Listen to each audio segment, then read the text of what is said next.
Hello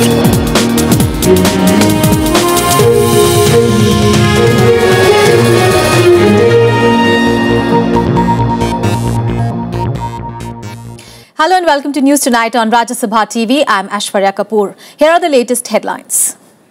In Delhi elections, political bigwigs including Prime Minister Narendra Modi and Sonia Gandhi address rallies in the city. Aam Aadmi Party unveils its poll manifesto.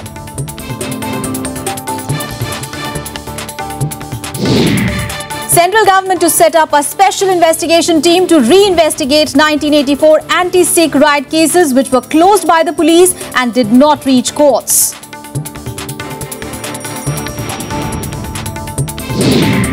Ahead of the meeting with her Chinese counterpart on Monday, Foreign Minister Sushma Swaraj announces that Prime Minister Narendra Modi will visit China in May.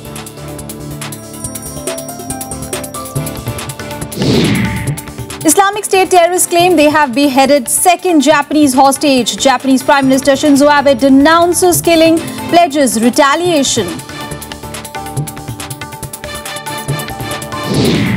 And Novak Djokovic wins his 5th Australian Open title, beats Murray in men's singles final. Leander Paes bags his 15th Grand Slam title by winning the mixed doubles with Martina Hingis.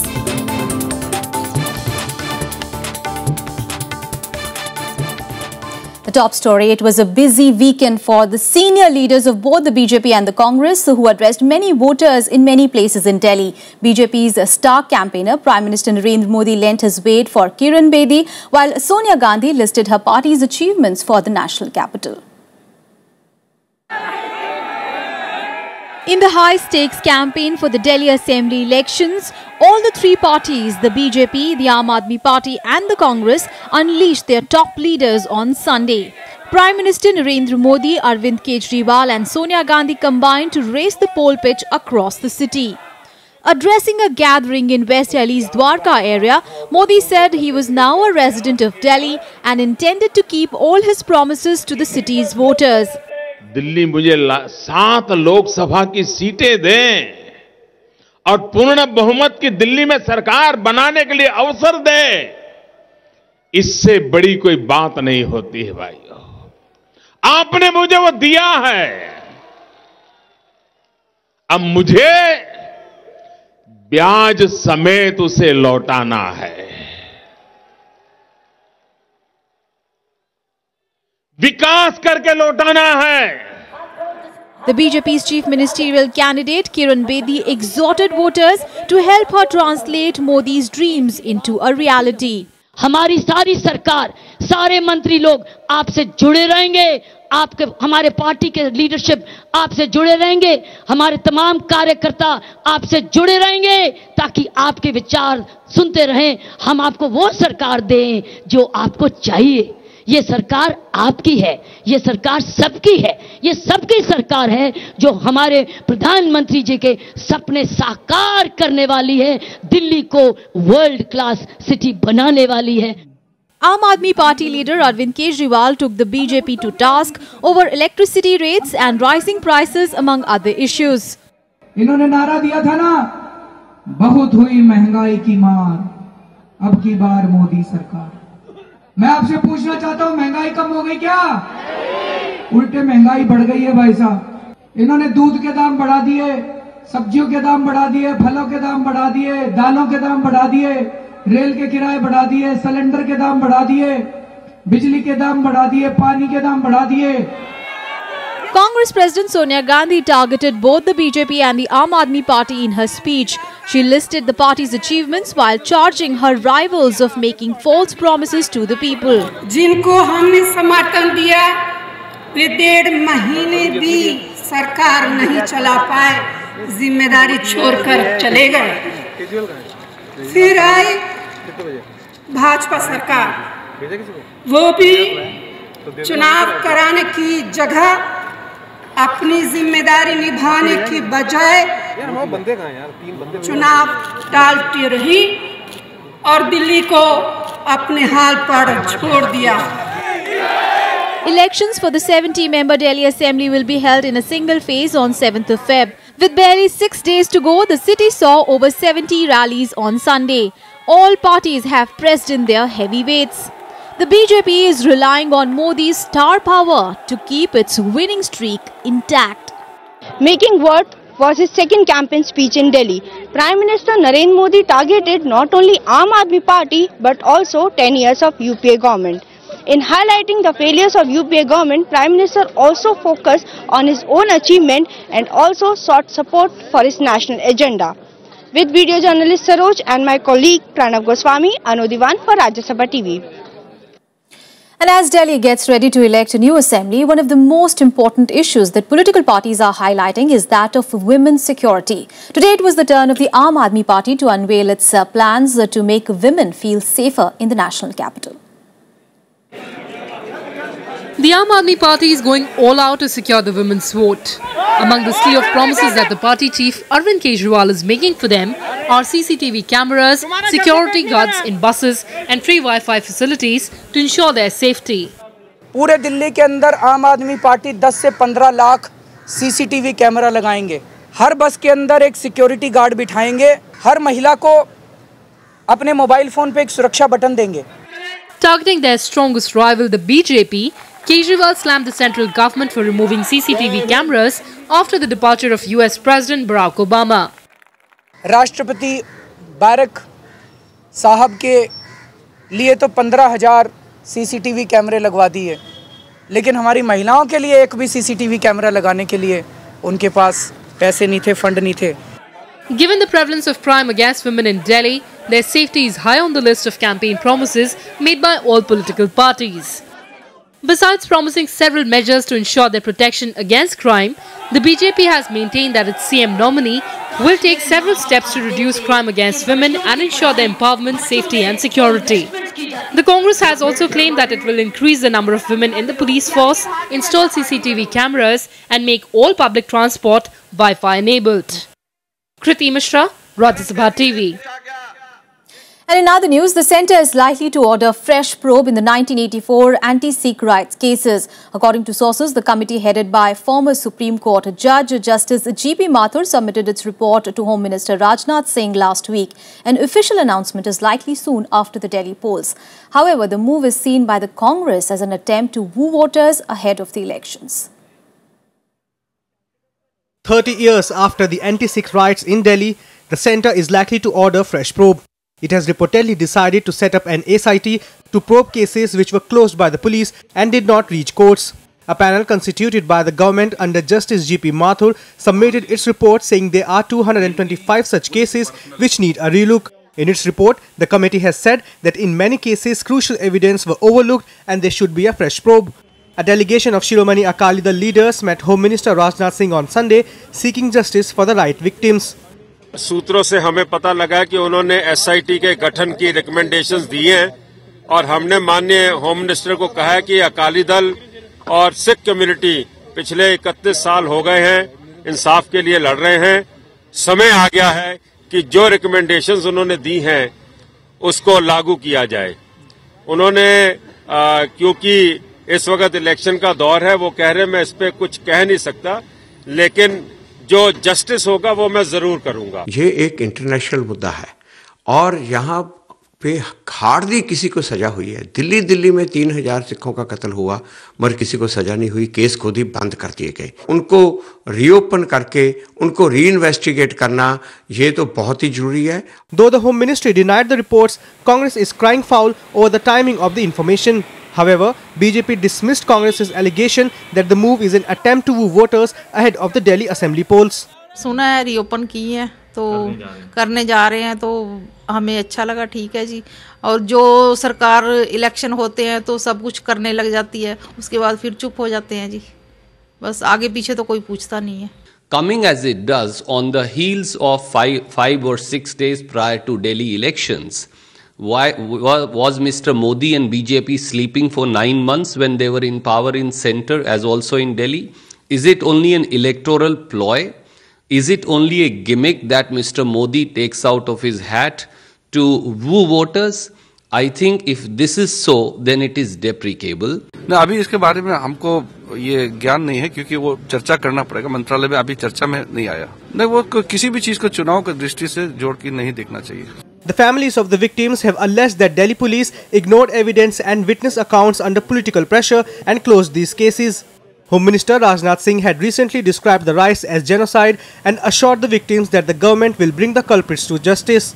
According to sources, some of the cases that are likely to be reinvestigated involve Congress leaders Sajjan Kumar and Jagdish Tytler.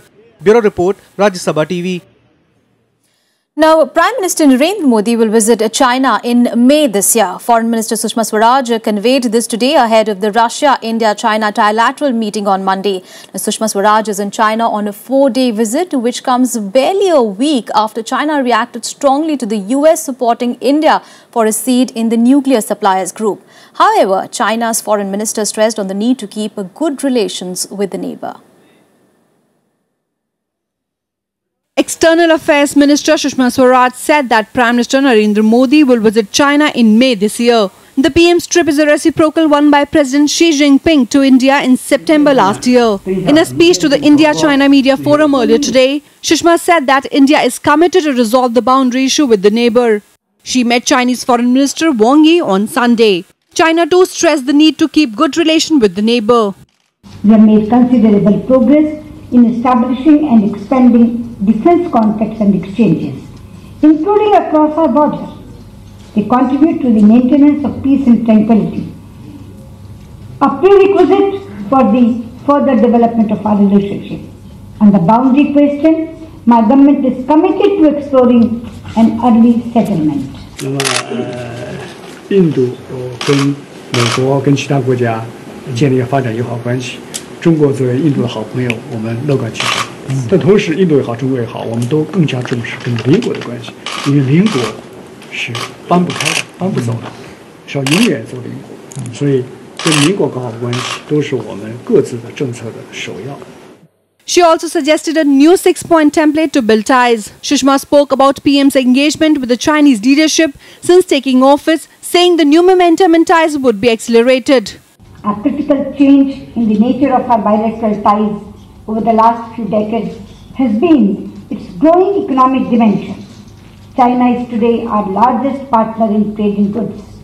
The two countries and the two economies are moving to invest in each other.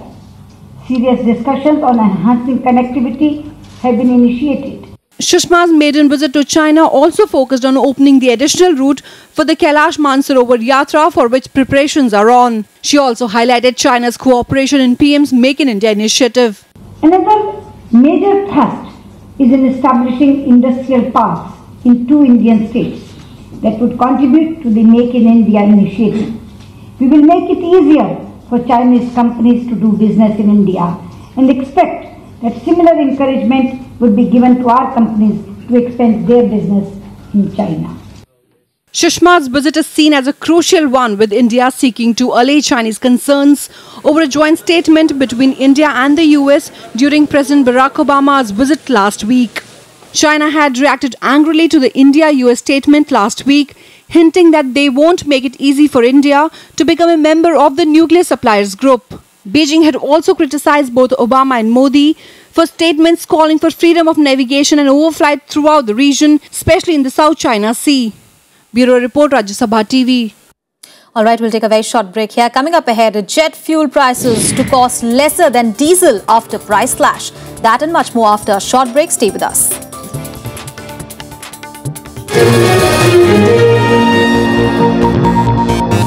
Welcome back after the break. You're watching News Tonight. Moving on now. Well, on the second and the last day of the 77th Conference of Presiding Officers of Legislative Bodies in Lucknow, a broad consensus was achieved on many issues relating to the effective functioning of legislatures. Chief among them was the concept of paperless parliament. Uttar Pradesh Governor Ram Naik was among those who addressed the conference. Uttar Pradesh Assembly Speaker Mata Prasad Pandey, Legislative Council Chairman Ganesh Shankar Pandey, Secretary General of the Rajya Sabha Shamsher Sharif and Lok Sabha Secretary General Anup Mishra were among others who were present at the conference. कई सारे चीजें reports print होते हैं. एक तो इसका printing का खर्चा, डिस्ट्रीब्यूशन का खर्चा और कागज, टनों कागज यूज होता है, तो पेड़ तो कटना है. ये सभी बातें सोच करके इस बार ये विषय रखा था कि क्या ये संभव है कि हम विधानसभा हो या लोकसभा राज्यसभा हो, हम पेपरलेस कर सकते हैं. Now, more news from across the country in Nationwide. Former Union Minister of Assam, Matang Singh, has been arrested by CBI in connection with the Sarada scam. He was arrested in Kolkata for allegedly exploiting the Sarada group. CBI had summoned Singh for questioning several times. He turned up on Saturday and was arrested after several hours of questioning. He was later admitted to a hospital after he complained of stomach ailments. Jet fuel price was today cut by a steep 11.3% and now costs less than diesel. Last month, its rate had fallen below the price at which petrol is sold. The new reduction has led to the ATF becoming even cheaper than diesel. Meanwhile, the price of non-subsidized domestic cooking gas was also cut by 103.5 rupees per cylinder. However, there are no changes in the petrol and diesel prices. Former Rajasthan Chief Minister Ashok Gehlot has tested positive for swine flu. In a tweet, Gehlot said that his condition has improved after starting the treatment on time. Gehlot had gone for a test after he complained of fever, cough and cold. According to the reports, 258 people succumbed to the virus in Rajasthan alone. 11 people were killed and 15 others were injured when a truck collided with another in Rajasthan, Jodhpur today. There were around 60 people on board the truck when the collision took place. Those injured have been admitted to a government hospital.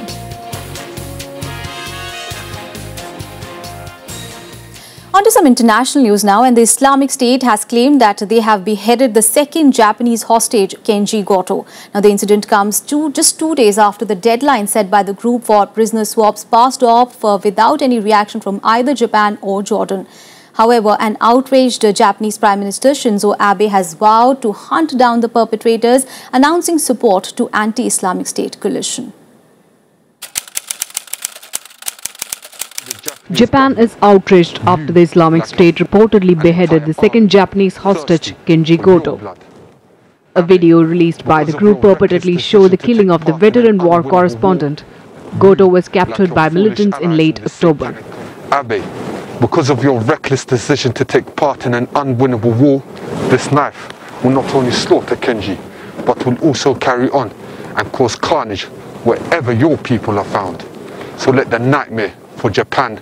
Japanese Prime Minister Shinzo Abe vowed to hunt down the perpetrators. He even went on to say that Japan would not give in to terrorism and would expand support to countries fighting IS. The international community also condemned the beheading. 後藤健二さんを殺害したとみられる動画が公開されました。ご家族のご心痛を思うと言葉もありません。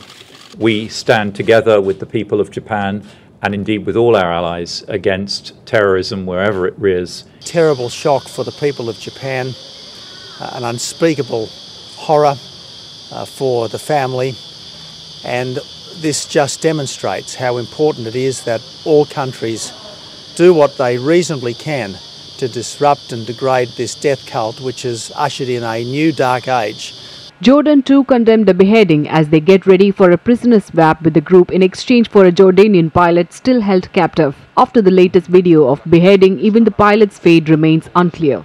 مضي ما يقارب 40 يوما على أسر الطيار معاذ الكساسبي ومحاولة اللجنة الوطنية وأسرة الطيار للحصول على أي معلومات أو بيانات من قبل الحكومة الأردنية. Just a week before the IS had beheaded Goto's fellow Japanese captive Haruna Yukawa. In Japan, people gathered in front of Prime Minister's office in Tokyo to hold silent protest in solidarity with Kenji Goto. Bureau Report, Rajya Sabha TV. And now news from Africa, where the nations there have opened up a new international front in the war on terror. The African Union is to deploy close to 7,500 troops to fight the militant group Boko Haram in northeast Nigeria. Now, the international community is also rallying behind the union, with the US also promising more technical support, training as well as equipment. Nigeria has found support for its fight against Boko Haram. The African Union is sending close to 7,500 troops to help fight the terrorists in northeast Nigeria. 4 neighbors, Benin, Cameroon, Chad and Niger, have agreed to contribute the troops. The African Union announced this on the closing day of a summit of AU leaders in the Ethiopian capital. Terrorism, in particular the brutality of Boko Haram against our people, The senseless killings now spread to the region beyond Nigeria, to Chad, Niger, and Cameroon, and this requires a response that is collective, effective, and decisive to achieve the desired results. The international community, including the US and Iran, rallied against the Islamist insurgent group. This even as Boko Haram has increased attacks in the run-up to elections on 14th of Feb, in which the President Goodluck Jonathan is seeking a second term. Boko Haram, that began guerrilla operations in 2009 to create an Islamic State, has now taken control of many towns and villages in northeast Nigeria. I welcome the decision of African Union and particular regional countries to establish multinational joint task force to address Boko Haram. I'm asking that those terrorists should be addressed by regional and international coordination and cooperation. The developments come even as the Boko Haram Islamist militants have launched a fresh assault on the strategically important Nigerian city of Maiduguri today morning. Last week, Boko Haram's attempt to capture the capital of Borno State was repelled by the Nigerian army with heavy loss of life. Boko Haram provoked international outrage in April when it kidnapped 276 schoolgirls at a boarding school in the remote town of Chibok. Dozens escaped on their own, but 219 remain missing. Bureau Report, Rajya Sabha TV. And here is more international news and updates in Global Buzz. Italian Parliament has elected Constitutional Court Judge Sergio Mattarella as the country's new president. Now, Mattarella will succeed Giorgio Napolitano. His candidacy was promoted by Prime Minister Matteo Renzi and his centre-left Democratic Party. Mattarella had earlier served as minister in several cabinets.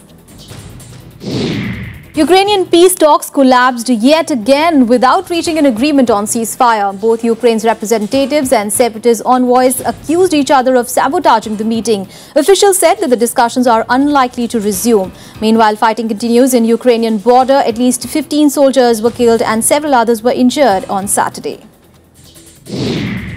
After a short lull, pro-democracy protesters are back on the streets of Hong Kong. It is their first big rally since the mass demonstrations last year.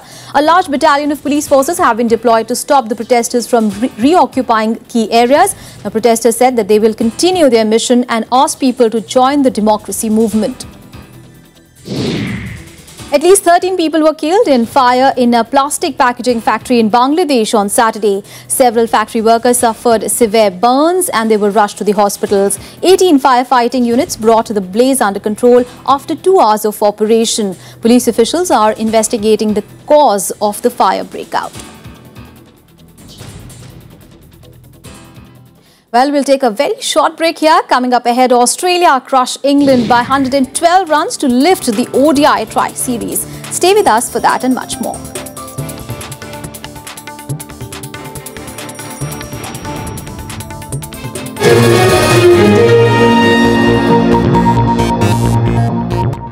Welcome back. On to some sports news now. And world number 1 Novak Djokovic claimed his 5th Australian Open title after beating Andy Murray in the final. Meanwhile, Leander Paes clinched his 15th Grand Slam title by winning the Australian Open mixed doubles title. Well, here is a look at the matches on the final day.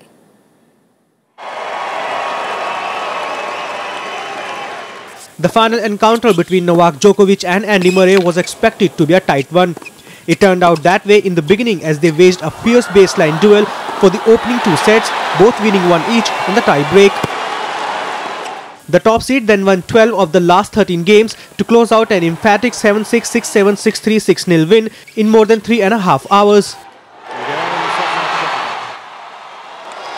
Djokovic became the first man in the professional era to secure 5 titles at Melbourne Park. For Murray, it was the 4th failed attempt to win the trophy.